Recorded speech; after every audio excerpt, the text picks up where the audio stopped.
At the same time, we wanted to pay a little bit of attention to what is unfolding in Israel domestically. Let's put this up on the screen. There have been huge protests.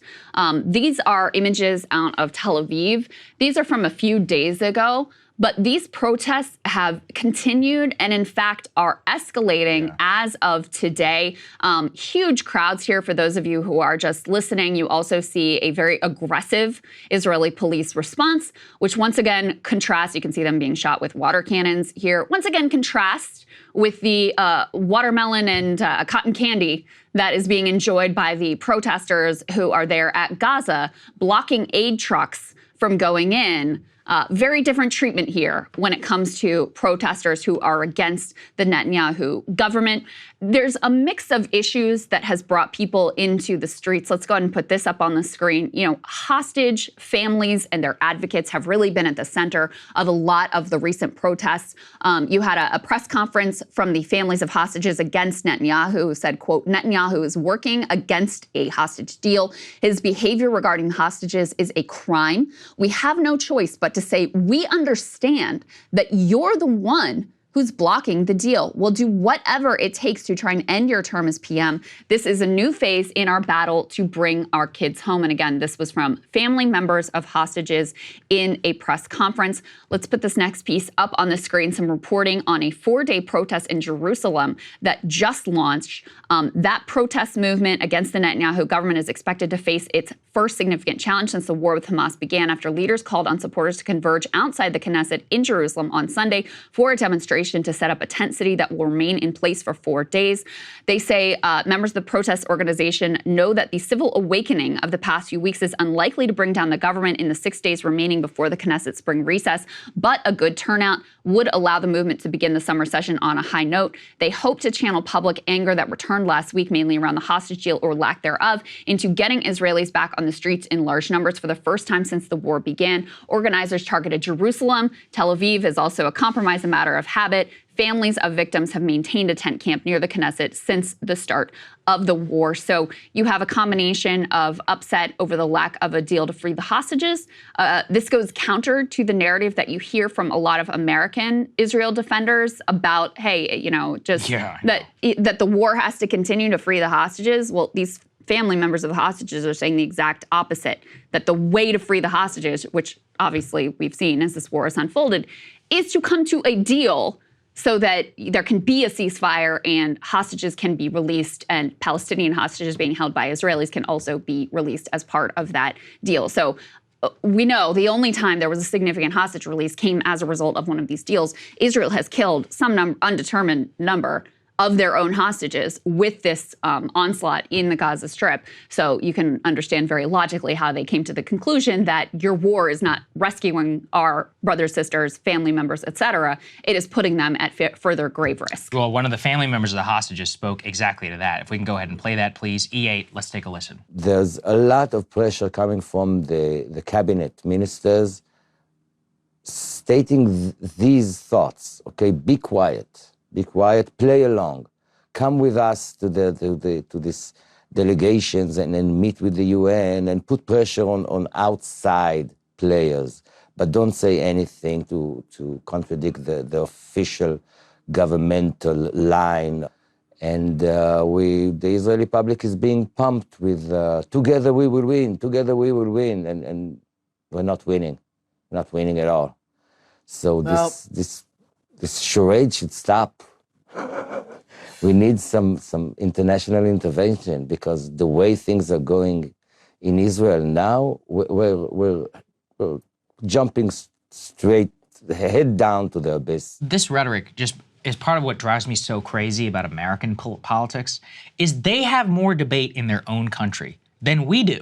Why is this allowed? Why are they allowed to question their own leaders? He's directly calling for international intervention into his own country. If you called for that here in this country, I mean, imagine, you know, how they have smeared you. Look at the way that Netanyahu went after Chuck Schumer for calling for a new government. And yet in their country, they have widespread thousands of people protesting in the streets, disagreeing over the war policy. But that's allowed, you know, for them. But here it makes you an anti-Semitic or pro-Hamas or whatever. It drives me nuts to see that for them, they're allowed to have rational bounds of discussion and whatever. And look, I'm not a whole defender or whatever, but at the very least, they appear to have a much more robust debate within their own country, their media, than we are allowed in our own country. And that actually makes me really, really upset. To a point. Yeah. To a point. I mean, it also is true that there have been many people who have been arrested and harassed for posting pro-Palestinian sentiments on social media in Israel, so I don't want to go too far. What's acceptable to do is you can criticize the Netanyahu government. Yeah. You can criticize the hostage strategy. You aren't allowed to say it's a genocide, right? You're not allowed to actually, fully rebut or dissent from the desire to have this war to begin with. Like, there are very clear lines. You're really not allowed to, fully express support for Palestinian civilians, humanity, et cetera. And as I was saying, they have very draconian policies if you cross over those lines. And you can also see the aggressive response towards these protesters as well. Yeah, that's true. But what this man was saying was very important, because he's revealing that behind the scenes, the Netanyahu government is putting pressure on the hostage member families to keep quiet. And you can understand how that would be very powerful, because the fate of your loved ones is in their hands. They're the ones who are negotiating who's going to be on the next list of release. Yeah, that's right. And so they really could, they can prioritize your loved one or they cannot. And so when they're telling you, here's what you need to say, and here's the things that you're not allowed to say, and here's where we want you to be, and here's how we want you to, hush up with these other concerns, yeah, that's going to be incredibly powerful when you are desperate to see your loved one returned home safe and sound. So it's actually, very revelatory that that he's indicating that sort of pressure is coming directly from the Netanyahu government. There's another issue that is unfolding in Israeli society, which is this is a big one for them, and this goes back. There's a long time debate and conflict over whether Israel is going to be an even somewhat nominally secular state, or whether it is going to be sort of like an overtly religious state. And this particular conflict cuts to the core of that question. Let's put this up on the screen. So, a dramatic Israeli Supreme Court ruling that freezes funding to ultra-Orthodox seminaries unless their students serve in the military is forcing Netanyahu's government to contend with its survival, they say. The headline here is Netanyahu coalition in crisis over religious draft as war rages. Ultra-Orthodox parties in the ruling coalition had been assured that their decades-long immunity from conscription would be made permanent. And they were in a rage after the Supreme Court decision. They called the decision a, quote, mark of Cain. They're threatening to exit the coalition. Those in the quote-unquote center who joined the war cabinet last October backed the court, citing the need for more military manpower as Israel faces threats not only from Hamas in Gaza, but also from Hezbollah in Lebanon. Since the war, they write, the burden of carrying the ultra-Orthodox has become unbearable for large majorities of Israelis who see their abstention from military service as unfair and a drain on the economy. Thursday's decision means hundreds of religious academies or yeshivas will lose a significant portion of their funding, some up to 50%. And just to give you a little bit of the background here, which they write out well in this story, they say many Israelis have long resented this exemption of the ultra-Orthodox because they don't share the security burden, but also because their yeshivas receive these huge government subsidies. Yes. So the men mostly just study religious texts and don't work. So you're not contributing to the economy. You're exempt from conscription into the military, and we're funding your schools and paying for all of this. This is the view of the more secular Israeli public. This portion of ultra-Orthodox religious Jews makes up about 13% of the Israeli population. They live in, according to this article, cloistered life of poverty, prayer, and study in large families. They believe religious study contributes more to Israel's safety than military service, and also fear their young men, if exposed to secular society, will leave the fold. That's probably kind of justified. The problem is, in terms of the numbers, nearly half of ultra-Orthodox men are unemployed, only 14% of university degrees. A quarter of children 4 and younger, though, are ultra-Orthodox, raising questions about how the society will support itself in the future.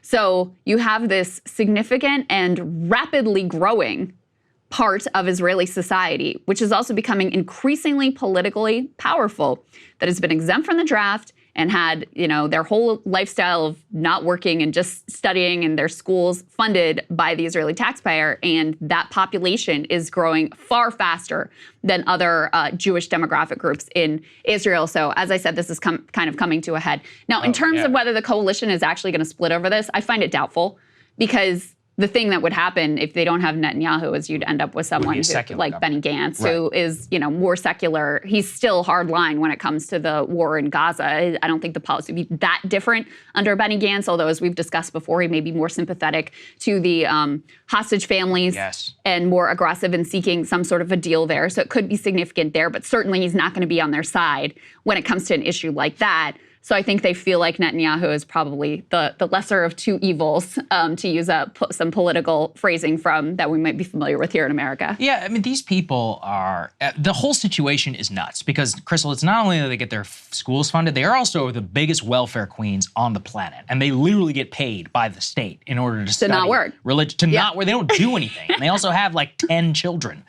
It's crazy. If anybody's ever been to Jerusalem or to Israel, you see them all over. The secular Israelis hate them with a passion, specifically for this reason. And especially now, I mean, look, serving in the military is not fun. You have to give up 2 years of your entire life, rich and poor, everybody alike, except if you're one of them. And they get paid, they get their exemptions, they have all these children, they get basically vassals of the state in order to just study religion all day. I mean, it's just outrageous, especially in an allegedly secular democracy. So anyway, I think in this particular case, though, if they are able to maintain their draft exemption, even in the biggest draft call-up in Israeli history, and as you've had massive blows to the economy, it does demonstrate their power. Part of the reason why some politicians don't want to get on the wrong side of them is because their population booms so much that there's some projections that say some 50% of the country in 50 years is going to just be ultra-Orthodox. Yeah. Are going to be the Haredim. So they're like, well, demographics is kind of destiny at that point. Yeah. And that will put very irreconcilable parts of Israeli society that really come up against each other. It's hard to even put in a U.S. context, because we really can't understand just like how different their both visions of the country, of the state, of what it's supposed to be and all of that actually are, and they somehow coexist in the same place, which is like barely the size of a U.S. state. Well, and their representatives would be more of the like Smotrich, Ben-Gvir, like see, they have crazy beliefs. Some of them don't even believe that Israel is a real country. You know, some of them have been arrested by the secular military play. This is my other thing. Their biblical interpretations and all that are way all over the map. So even Smotrich, I don't know if he's 100%, in line. And they have much more like socially conservative views on some things. They're not necessarily as pro-military in others. It's difficult, again, to like wrap your head around them. It's a weird group. But just so people understand, like this Supreme Court decision is already going into effect. Yeah. So the funding is being pulled, the draft lists are being created. This is going into action. Now, there could be some sort of political compromise that makes its way through the Knesset. And my understanding is, that's a possibility that you don't end up fully with, all of them being drafted. Maybe there's some more limited exemptions, something of that nature, and funding being restored. So this isn't a done deal yet. However, as of today, it is going into effect. They are taking action after this Supreme Court ruling. And, this is a massive, massive issue in Israeli domestic society. And it is one more thing that makes Netanyahu's coalition, tenuous. You add to that then the secular protests against him in the streets of Tel Aviv and Jerusalem, which are, by all accounts, these are some of the most massive protests that they've seen since the war began. And you can see the pressure that he is certainly under himself. And as we have said a million times before, he thinks it's in his best interest to keep this war going as long as he possibly can, because it allows him to forestall any questions about a new government, saying, listen, we'll look into the failures on October 7th, but it's got to be after the war. Yes, so that's right. Then guess what? You want to keep the war going forever, and apparently the U.S. is happy to back you in that endeavor. Hey guys, if you like that video, go to breakingpoints.com, become a premium subscriber, and help us build the best independent media organization on the planet. That's right. We're subscriber funded. We're building something new. We want to replace these failing mainstream media organizations. So again, to subscribe, it's breakingpoints.com.